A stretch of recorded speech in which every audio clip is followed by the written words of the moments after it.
18 મે આંતરરાષ્ટ્રીય મ્યુઝિયમ દિવસ વિશેષ અતિથિ આરસી જૂનાગઢ સંગ્રહાલય 123 વર્ષ પુરાણું જૂનાગઢ સંગ્રહાલય પણ સોરઠ સૌરાષ્ટ્રના ભવ્ય વારસા અને વૈભવને ઉજાગર કરે છે। વર્ષ 2023 થી 24 માં 66,000મી વધુ લોકોએ અને 100મી વધુ વિદેશી નાગરિકોએ નિહાળ્યું। જૂનાગઢ સંગ્રહાલયમાં બેલ્જિયમ ગ્લાસનું બેનમૂન કલેક્શન, કાષ્ઠકળાની અદ્ભુત કલાકૃતિઓ, સદીઓ પુરાણા ચલણી સિક્કાઓ, આગવી વસ્ત્રકળા અને ચાંદીથી મઢેલી પાલખીઓનો ભવ્ય કલાવારસો સંગ્રહિત। જૂનાગઢ .7 મ્યુઝિયમ માત્ર જૂની પુરાણી વસ્તુઓનું સંગ્રહ સ્થાન નથી, પરંતુ અતીતથી અવગત કરાવી ભવિષ્યનો નવો રાહ કંડારવાનું પ્રેરણાસ્ત્રોત છે। નવી પેઢી આપણા ભવ્ય વારસા અને સંસ્કૃતિને જાણે, માને તે સ્વયં અને દેશના વિકાસ માટે પણ જરૂરી છે। તેવું જ એક 123 વર્ષ પુરાણું જૂનાગઢ સંગ્રહાલય પણ સોરઠ સૌરાષ્ટ્રના ભવ્ય વારસા અને વૈભવને ઉજાગર કરે છે। શહેરના સરદારબાગ ખાતેના તાજ મંજિલ બિલ્ડિંગમાં આવેલ જૂનાગઢ સંગ્રહાલયનો આગવો ઇતિહાસ છે અને પુરાતન વસ્તુઓથી સમૃદ્ધ છે। 18 મે સમગ્ર વિશ્વમાં આંતરરાષ્ટ્રીય મ્યુઝિયમ દિવસની ઉજવણી થવા જઈ રહી છે। ત્યારે જૂનાગઢ સંગ્રહાલયના ક્યુરેટર શેફાલિકા અવસ્થી કહે છે કે જૂનાગઢ સોરઠ પ્રદેશ સાંસ્કૃતિક દ્રષ્ટિએ સમૃદ્ધ તો છે, સાથે જ પ્રાકૃતિક વારસો પણ એટલો જ સમૃદ્ધ છે। આ પ્રદેશનો વારસો જૂનાગઢ સંગ્રહાલયમાં સચવાયેલો છે। ખાસ નવાબીકાળની વસ્તુઓ અહીં સંગ્રહિત છે, જેને વર્ષ 2023 થી 24 માં 66,000મી વધુ લોકોએ અને 100મી વધુ વિદેશી નાગરિકોએ નિહાળ્યું છે। આ સંગ્રહાલયમાં સંગ્રહિત તલવાર, કટાર, બંદૂક વગેરે હથિયારો આજના આધુનિક સમયમાં કલ્પનાના નવા પાના ખોલે છે, તો રાજ કચેરી દરબાર જૂની શાસન વ્યવસ્થાનું ચિત્ર ખડું કરે છે। અહીં બેલ્જિયમ ગ્લાસનું બેનમૂન કલેક્શન, કાષ્ઠકળાની અદ્ભુત કલાકૃતિઓ, સદીઓ પુરાણા ચલણી સિક્કાઓ, આગવી વસ્ત્રકળા અને ચાંદીથી મઢેલી પાલખીઓ ભવ્ય કલાવારસા અને જાહોજલાલી સાબિતી પૂરે છે।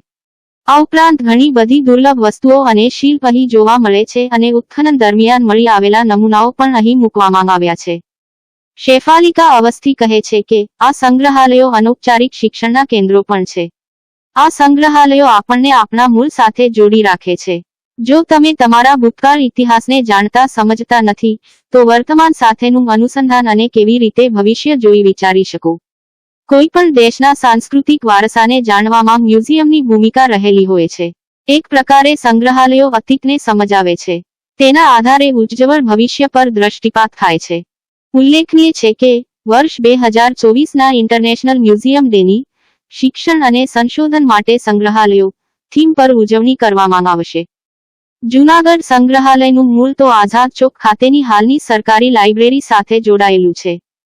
અહીં વર્ષ 1897 માં તત્કાલીન મુંબઈ રાજ્યના ગવર્નર લોર્ડ સેન્ટહર્સ્ટના હસ્તે મ્યુઝિયમ બનાવવા માટે શિલારોપણ વિધિ કરાઈ હતી અને 1901 માં રોજ લોર્ડ નોર્થકોર્ટે તેને જાહેર જનતા માટે ખુલ્લું મૂક્યું।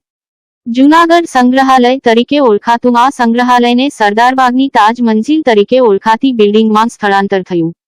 જૂનાગઢના દરબાર હોલ, દીવાન ચોક અને જૂનાગઢ મ્યુઝિયમ સક્કરબાગ બંને મ્યુઝિયમોનું તાજ મંજિલમાં એક મ્યુઝિયમ અંતર્ગત એકીકરણ કરવામાં આવ્યું હતું। ખાસ અહેવાલ રોહિત ઉસદડ।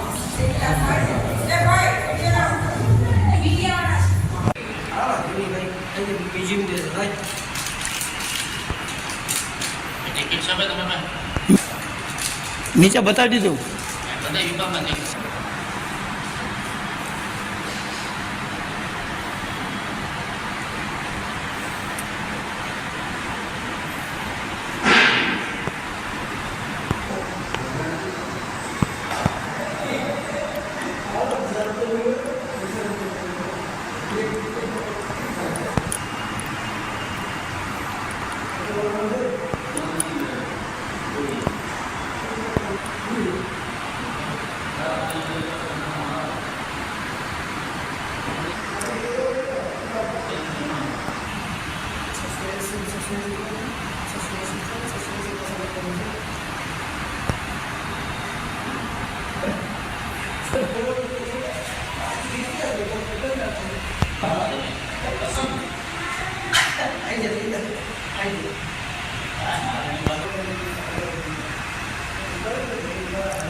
નથી.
आगामी 18 मई शनिवार के रोज़ अंतर्राष्ट्रीय संग्रहालय दिवस है और जहाँ तक जूनागढ़ संग्रहालय की अपनी बात है, ये 122 साल पुराना म्यूज़ियम है और यहाँ की जो स्पेशलिटी है वो यहाँ के कलेक्शन में समाहित है।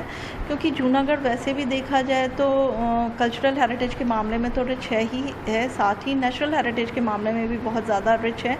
तो यहाँ का जो रिचनेस है, यहाँ की जो कलेक्शन की है, चाहे वो आर्कियोलॉजिकल कलेक्शन हो, चाहे वो ऐसा कलेक्शन हो जो रॉयल है काफ़ी नेचर में, अगर हम सिल्वर ऑब्जेक्ट्स की बात करें, वेपन्स की बात करें, टेक्सटाइल की बात करें, इवन बेल्जियम ग्लास का बहुत ज़्यादा खूबसूरत कलेक्शन है हमारे पास, कॉइन्स का कलेक्शन है, मतलब अगेन वो आर्कियोलॉजी में आ जाता है, स्कल्पचर्स हैं, स्टोन इंस्क्रिप्शंस हैं अशोकन टाइम के। तो इस मामले में संग्रहालय कहीं ना कहीं दूसरे संग्रहालयों से काफ़ी डिफरेंट है नेचर में।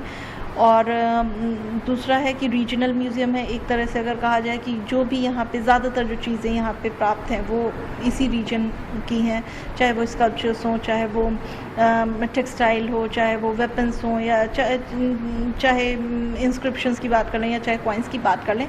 और जहाँ तक प्रवासियों की संख्या का बात है या प्रवासियों की विजिटर्स की बात है, तो हमारे पास इंडियन नेशनल्स तो आते ही आते हैं, साथ ही फॉरेनर्स भी अच्छी संख्या में आते हैं। संग्रहालय होता है, जैसे हम कहते हैं कि एक देयर इज़ अ सेइंग कि if you do not understand your past, how you can approach your present, हाँ, या how you can see your future.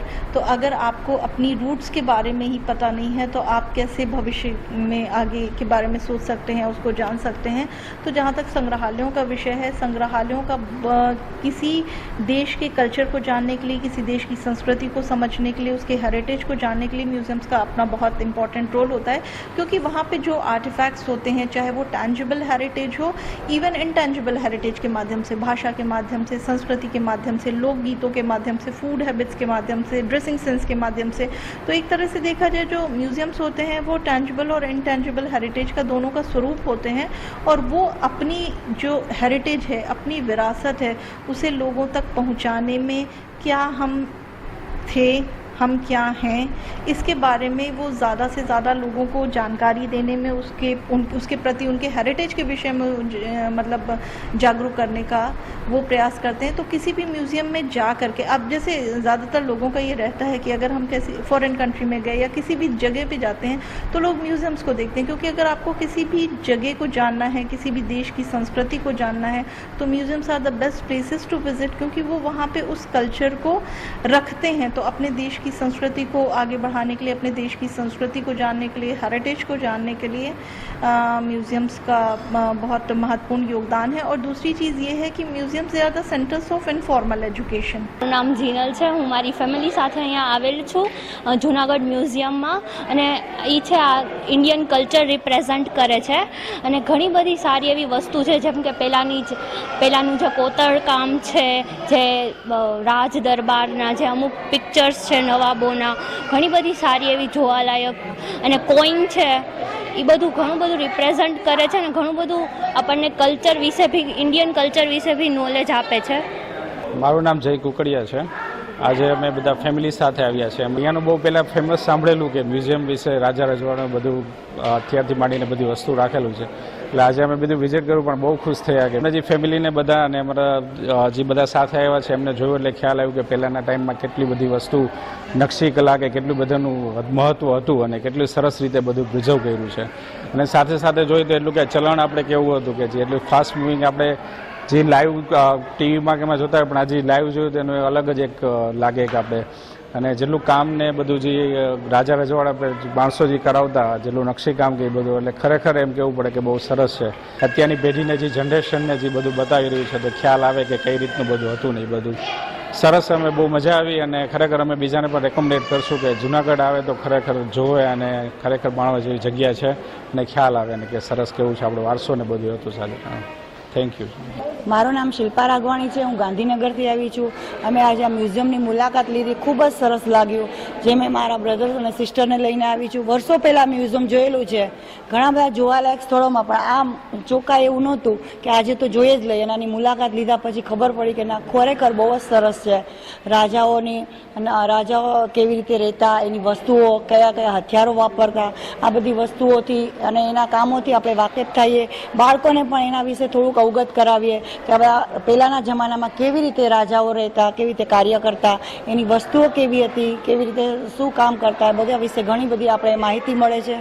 ખરેખર બહુ જ સરસ છે અને બધાએ જોવાલાયક છે. એકવાર તો આની મુલાકાત લેવી જ જોઈએ.